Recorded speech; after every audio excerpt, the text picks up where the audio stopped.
तो वीडियो को कहीं से भी स्किप मत कीजिएगा, एकदम अंत तक जरूर देखिएगा। ये उसी तरह का वीडियो है जो कि आज आप एक्चुअली देखना चाहते होंगे। स्पेशली यहाँ पर एंगल निकल कर आता है टर्की, डोनाल्ड ट्रंप, इसके अतिरिक्त भारत और स्पेशली तुलसी गबार्ड को लेकर। तुलसी गबार्ड हम सभी लोग जानते हैं कि डोनाल्ड ट्रंप की जो नई गठित टीम है उसका एक महत्वपूर्ण हिस्सा है और इन्हें डोनाल्ड ट्रंप की तरफ से नॉमिनेट किया गया है राष्ट्रीय खुफिया निदेशक के तौर पर। तो अल्टीमेटली अमेरिका के अंदर जितनी भी इंटेलिजेंस एजेंसीज है उन सभी के ऊपर इनकी नजर रहेगी, या यूं कहें कि इनका फाइव आइज में भी अच्छा खासा दखल होगा और अच्छी खासी पकड़ होगी।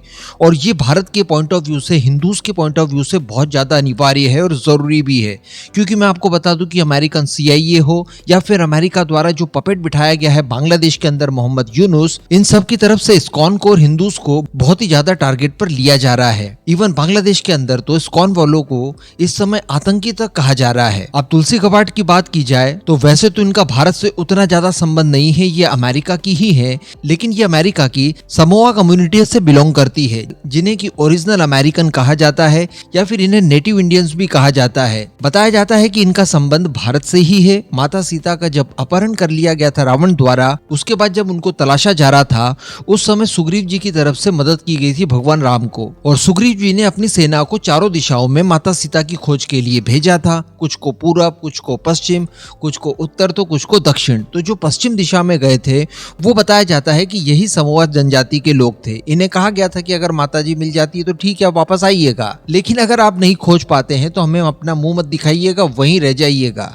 तो ये लोग बताया जाता है कि वहीं रह गए। इसके बाद ब्रिटिशर्स ने अमेरिका को अपनी कॉलोनी बना लिया, वहां पर बसना शुरू कर दिया और अपनी ही सरकार के खिलाफ विद्रोह छेड़कर अंग्रेजों को वहां से भगा दिया और अमेरिका को एक इंडिपेंडेंट राष्ट्र के तौर पर एस्टैब्लिश कर दिया। और आज हम लोग अमेरिका को उस फॉर्म में देख पाते हैं जिस फॉर्म में वो एक्चुअली आज है।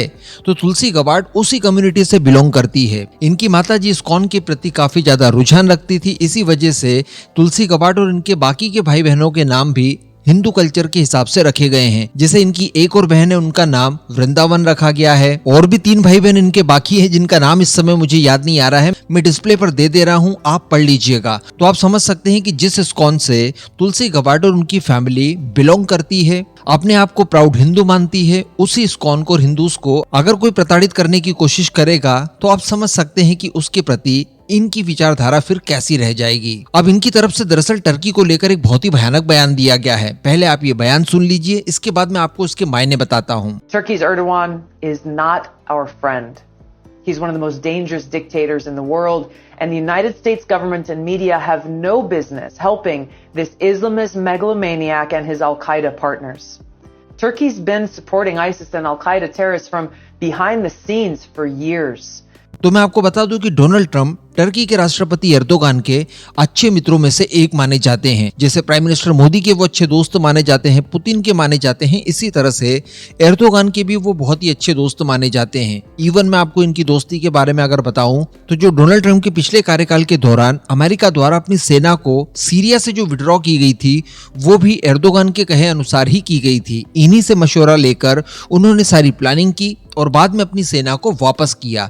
इवन जब S-400 टर्की द्वारा खरीदा गया उस समय भी डोनाल्ड ट्रंप से इनकी अंदर खाने बातचीत हो गई थी और डोनाल्ड ट्रंप को इन्होंने कहा था कि देखिए, आपका कार्यकाल खत्म होने से पहले ही काटसा के तहत जो प्रतिबंध लगने हैं हमारे ऊपर वो आप लगा दीजिए, क्योंकि इसके बाद अगर जो बाइडेन आ गए तो जो बाइडेन हमारे ऊपर अनाप शनाप प्रतिबंध लगा देंगे जिससे टर्की को बहुत नुकसान होगा। इसी वजह से आपने नोटिस किया होगा कि इलेक्शन हार जाने के बाद डोनाल्ड ट्रंप द्वारा आनन फानन में जितने काम किए गए थे उसमें से एक काम ये भी था कि उन्होंने टर्की के ऊपर काटसा प्रतिबंध इंपोज कर दिए थे। ये उस समय भी मैंने कवर करके बताया था जिस समय ये घटनाएं एक्चुअली घटित हो रही थी। तो अब तुलसी गबार्ड की तरफ से ये कहा जा रहा है कि देखिए, टर्की के राष्ट्रपति एर्दोगान हमारे मित्र नहीं है। एक्चुअली यहाँ पर उन्होंने डिक्टेटर शब्द का इस्तेमाल किया है और अगर राइट विंग का कोई पर्सन किसी भी व्यक्ति को डिक्टेटर कह दे तो वो सही मायनों में डिक्टेटर है, ऐसा आप आंख बंद करके मान सकते हैं। आगे इन्होंने बहुत ही खतरनाक शब्दों का इस्तेमाल करते हुए ये कहा है कि अमेरिका की सरकार और अमेरिका की मीडिया इस महापापी की मदद के लिए कोई अधिकार नहीं रखते। अब आप समझ सकते हैं कि ये कितने भयानक शब्द हो सकते हैं जो कि किसी के लिए आप इस्तेमाल कर रहे हैं। अल्टीमेटली इस बयान के पीछे का इनका मकसद यही था कि वर्ष 2020 तक जिस तरह की बातें चल रही थी कि डोनाल्ड ट्रंप के साथ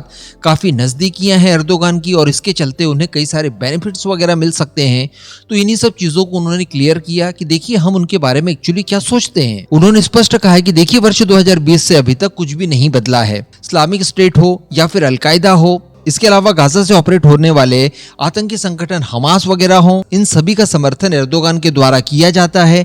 इवन इन्हें वो लोग स्वतंत्रता सेनानी कहते हैं। तो ऐसी परिस्थिति में ये बिल्कुल भी अमेरिका से, अमेरिका की मीडिया से, अमेरिका के लोगों से या फिर एडमिनिस्ट्रेशन से किसी भी तरह की कोई सहानुभूति रखने के लिए डिजर्व नहीं करते। तो अब आगे आपको बताने की आवश्यकता है ही नहीं कि ये कितनी अच्छी खबर मानी जा सकती है इस समय भारत के लिए, ग्रीस के लिए, इजराइल के लिए या फिर साइप्रस जैसे देशों के लिए, इवन अर्मेनिया के लिए भी, जिन सभी के लिए इस समय कॉमनली टर्की और स्पेशली टर्की के राष्ट्रपति एर्दोगान प्रॉब्लम बने बैठे हैं। इन्होंने अपने कार्यकाल के दौरान इन सभी देशों के खिलाफ, जिनके मैंने आपको अभी नाम गिनवाए, इन सभी के खिलाफ कोई कसर नहीं बाकी रखी किसी भी तरह की कोई साजिश करने के लेकर।